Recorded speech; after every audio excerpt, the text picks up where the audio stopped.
Hey guys, ಎಲ್ಲರಿಗೂ ನಮಸ್ಕಾರ. Welcome back to Saga Stories. Last video ನೋಡಿದ್ರ ಅಂತ ಅನ್ಕೊಂಡಿದ್ದೀನಿ.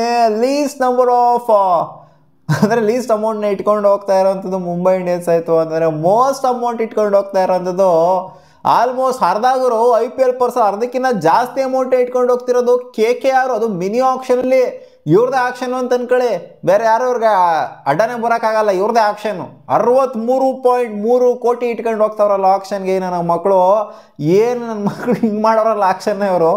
ಆಕ್ಷನಲ್ಲಿ ರಿಟೆನ್ಷನ್ ಅಲ್ಲಿ ಏನಪ್ಪ ಇದು ರಿಟೆನ್ಷನ್ ಇವ್ರದ್ದು. 12 ಜನ ರಿಟರ್ನ್ ಮಾಡ್ಕೊಂಡವ್ರೆ, ಇರೋಬರೋರೆಲ್ಲ ಬಿಟ್ಟವ್ರೆ, ಮಿಕ್ದವ್ರನ್ನೆಲ್ಲ 12 ಜನ ಟೋಟಲ್ ಪ್ಲೇಯರ್ಸ್ ಇದ್ದಾರೆ. 12 ಜನ ಬಿಟ್ಟವ್ರೆ.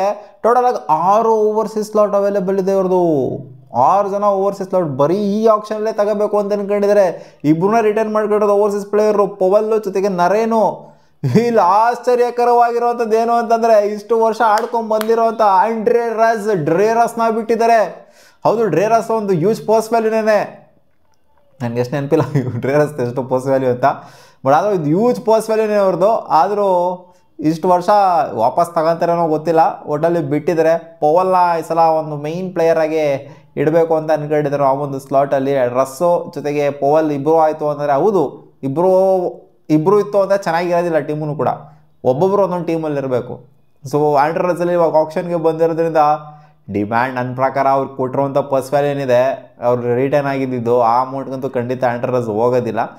ಸೊ 63.3 ಕೋಟಿ ಸುಮ್ಮನೆ ಮಾತಾಗೋರು. ಮಿನಿ ಆಕ್ಷನಲ್ಲಿ, ಮೆಗಾ ಆಕ್ಷನಲ್ಲೇ 63.3 ಕೋಟಿ ಇದು ಒಂಥರ ಯೂಸ್ ಆಗುತ್ತೆ. ಇಲ್ಲಿ ಮಿನಿ ಆಕ್ಷನಲ್ಲಿ ಬಂದ್ಬಿಟ್ಟು ಇವ್ರು 63.3 ಕೋಟಿ ಇಟ್ಕೊಂಡು ಕೂತ್ಕೊಂಡ್ರಲ್ಲ. Complete ಟೀಮೇನೆ change ಮಾಡ್ತಾವ್ರಲ್ಲಿ. ಹೊಸ ಕ್ಯಾಪ್ಟನ್ ಇಟ್ಕೊಂತಾರ ಇಲ್ಲೋ ಗೊತ್ತಿಲ್ಲ. ಅಜಿಂಕ್ಯ ರಹಾನೆ ಕ್ಯಾಪ್ಟನ್ ಆಗಿರ್ತಾರ. ಸೊ ಅದು ರಿಲೇಟೆಡ್ ಏನು ಅಪ್ಡೇಟ್ ಬಂದಿಲ್ಲ. ಒಟ್ಟಲ್ಲಿ ಅಜಿಂಕ್ಯ ರಹಾನೆ ರಿಟರ್ನ್ ಆಗಿದ್ದಾರೆ. ರಿಟರ್ನ್ ಆಗಿರೋ ಬಗ್ಗೆ ಮಾತ್ರ ರಿಂಕು ಸಿಂಗು ಜೊತೆಗೆ ರಘುವಂಶಿ ಮಸ್ತಾಗಿ ಪರ್ಫಾರ್ಮ್ ಮಾಡಿರಲ್ಲ ಸೀಸನು. ಪೊವೆಲ್ಲು ಜೊತೆಗೆ ಅಜಿಂಕ್ಯ ರಹಾನೆ ಇವರು ಕೂಡ ಮಸ್ತಾಗಿ ಪರ್ಫಾರ್ಮ್ ಮಾಡಿದ್ರು. ಮನೀಶ್ ಪಾಂಡೆ ರಿಲೀಸ್ ಆಗ್ತಾರೆ ಅಂತ ಅಪ್ಡೇಟ್ ಇತ್ತು. ಮನೀಶ್ ಪಾಂಡೆ ರಿಟರ್ನ್ ಆಗಿದ್ದಾರೆ ಇಲ್ಲ 50 ಲಕ್ಷಕ್ಕೆ. ಇದೊಂದೊಳ್ಳೆ ವಿಚಾರ ಕನ್ನಡಿಗರ ಆ್ಯಂಗಲಲ್ಲಿ ನೋಡ್ತು ಅಂತಂದರೆ. ಸುನಿಲ್ ನರೇನ್ ರಿಟರ್ನ್ ಆಗಿದ್ದಾರೆ. ಸಾಕಷ್ಟು ವರ್ಷದಿಂದ ಆಡ್ಕೊಂಡು ಬರ್ತಾ ಇದ್ದಾರೆ. ರಿಟರ್ನ್ ಆಗಲೇಬೇಕು. ಪರ್ಫಾರ್ಮೆನ್ಸ್ ಕೂಡ ಚೆನ್ನಾಗಿದೆ. ರಿಟರ್ನ್ ಆಗಲೇಬೇಕು, ಆಗಿದ್ದಾರೆ. ಆ್ಯಂಡ್ ರಮಣ್ದೀಪ್ ಸಿಂಗು ಎಕ್ಸ್ಪೆಕ್ಟೇಷನ್ ಇತ್ತು. ಅನ್ಕೂಲ್ ರಾಯ್ ಇದು ಕೂಡ ಎಕ್ಸ್ಪೆಕ್ಟೇಷನ್ ಇತ್ತು. ವರುಣ್ ಚಕ್ರವರ್ತಿ ಬಿಟಾನ ಬಿಡ್ತಾರಾ? ಹರ್ಷಿತ್ ರಾಣಾ ಬಿಟಾನ ಬಿಡ್ತಾರಾ? ವೈಭವ್ ಅರೋರಾ ಆ್ಯಂಡ್ ಉಮ್ರಾನ್ ಮಾಲಿಕ್ ರಿಲೀಸ್ ಆಗ್ತಾರೆ ಅಂತ ಅಪ್ಡೇಟ್ ಇತ್ತು ಗುರು. ಉಮ್ರಾನ್ ಮಾಲಿಕ್ ರಿಟರ್ನ್ ಆಗಿದ್ದಾರೆ. ವೈಭವ್ ಅರೋರಾನು ಕೂಡ ರಿಲೀಸ್ ಆಗ್ತಾರೆ ಅಂತ ಅಪ್ಡೇಟ್ ಇತ್ತು. ಇವರು ಕೂಡ ರಿಟರ್ನ್ ಆಗಿದ್ದಾರೆ. ರಿಲೀಸ್ ಪ್ಲೇಯರ್ಸ್ ನೋಡುಗರು ಲವ್ನಿತ್ ಸಿಸೋದಿಯಾ, ಕ್ವಿಂಟನ್ ಡಿಕಾಕು, ರಮಾನುಲ್ಲಾ ಗುರ್ಬಾಜು. ಗೊತ್ತಿತ್ತು ರಮಾನುಲ್ಲಾ ಗುರ್ಬಾಜು ಮತ್ತು ಕ್ವಿಂಟನ್ ಡಿಕಾಕ್ ಇಬ್ಬರೂ ಓಪನರ್ಸ್ನ ಬಿಡಬೇಕು ಅಂದ್ಕೊಂಡಿದ್ದಾರೆ ಅಂತ. ಲವ್ನಿತ್ನ ಬಿಡಬೇಕು ಅಂದ್ಕೊಂಡಿದ್ದಾರೆ ಅಂತ ಗೊತ್ತಿದ್ದು. ಮೋಹಿನ್ ಅಲಿನೂ ಕೂಡ ನಾನು ಅಪ್ಡೇಟ್ ಮಾಡಿದೆ. ಮೋಹಿನ್ ಅಲಿ ಬಿಡಬೇಕು ಅಂತ ಅಂದ್ಕೊಂಡಿದ್ದಾರೆ ಅಂತ. ವೆಂಕಟೇಶ್ ಅಯ್ಯರ್ ಗೊತ್ತಿರೋದು 23 ಪಾಯಿಂಟ್ ಎಷ್ಟು ಸಮವಾಟ್ ಕೋಟಿ. ಇದು ಬೇಕೇ ಬೇಕಿತ್ತು. ಇವ್ರದ್ದೇ ಮೆಜಾರಿಟಿ ಆಫ್ ಪೋಸ್ಟ್ ವ್ಯಾಲ್ಯೂಲಿ ಮಿಕ್ಕಿರೋದು. ವೆಂಕಟೇಶ್ ಅಯ್ಯರ್ನ ಬೈಬ್ಯಾಕ್ ಮಾಡ್ಕೊಳ್ಳೋಂಥ ಸಾಧ್ಯತೆ ಖಂಡಿತ ಇದೆ ಇವರು. ಆಂಡ್ರೆ ರಸಲ್ ಇವರು ಕೂಡ ಒಂದು majority of post value. Mayank Markande trade ಆಗಿದ್ದಾರೆ, ಇನ್ನೇನು ಬಿಟ್ಟಂಗೆ ಲೆಕ್ಕ ಅದು. ಚೇತನ್ ಸಕಾರಿಯಾನ ಬಿಟ್ಟಿದ್ದಾರೆ. ಸೊ ಇದನ್ನು ಕೂಡ ರಿಪೋರ್ಟ್ ಮಾಡಿದ್ದೆ ಅಂತ ಕಾಣಿಸುತ್ತೆ. ಬಟ್ ರಿಟರ್ನ್ ಮಾಡ್ಕೊಬೇಕು ಅಂತ ಹೇಳಿದ್ದೆ. ರಿಲೀಸ್ ಮಾಡ್ತಾರೆ ಅಂತ ಅಪ್ಡೇಟ್ ಬಂದಿತ್ತು. ಬಟ್ ರಿಟರ್ನ್ ಮಾಡ್ಕೊಂಡ್ರೆ ಒಳ್ಳೆ ಒಂದು ಅವಕಾಶ ಕೊಡ್ತು ಅಂದರೆ ಚೆನ್ನಾಗಿ ಆಡ್ಬೋದು ಸಕಾರಿಯಾ ಅಂತ ಅಂದ್ಕೊಂಡಿದ್ದೆ. ಬಟ್ ರಿಲೀಸ್ ಮಾಡಿದ್ದಾರೆ. ಹ್ಯಾಂಡ್ರಿಕ್ ನೋಕಿಯಾ ಇದು ಎಕ್ಸ್ಪೆಕ್ಟೇಷನ್ ಇತ್ತು, ಹೇಳಿದ್ದೆ ನೋಕಿಯಾ ರಿಲೀಸ್ ಆಗ್ತಾರೆ ಅಂತ. ಸ್ಪೆನ್ಸ್ ಜಾನ್ಸನ್, ಸೊ ಇವ್ರು ರಿಲೇಟೆಡ್ ಅಷ್ಟೇನು ಇರಲಿಲ್ಲ. ಸ್ಪೆನ್ಸ್ ಜಾನ್ಸನ್ ರಿಲೀಸ್ ಆಗ್ತಾರೆ ಅಂತ, ಬಟ್ ರಿಲೀಸ್ ಮಾಡಲಾಗಿದೆ. ಯುಯಾನ್ಗರು ರಿಲೀಸ್ ಮಾಡಿರೋದು ಇವ್ರ ಕತೆ. 12 ಜನ ಇಟ್ಕೊಂಡಿದ್ದಾರೆ. 12 ಜನ ರಿಲೀಸ್ ಮಾಡಿದ್ದಾರೆ. ಅರ್ಧಕ್ಕಲ್ಲ ಟೀಮ್ನ ಕಿತ್ತು ಈಚೆಗಡೆ ಒಗ್ದಿದ್ದಾರೆ. ಅವನ ಅಜ್ಜಿ ಹೋಗರಲ್ಲ ನನ್ನ ಮಕ್ಕಳ ಅಂತ. ಎಸ್ಪೆಷಲಿ ಓವರ್ಸೀಸ್ ಪ್ಲೇಯರ್ಗಳು 6 ಜನ ಓವರ್ಸೀಸ್ ಪ್ಲೇಯರ್ಗಳನ್ನ ಬಿಟ್ಟಿದ್ದಾರೆ.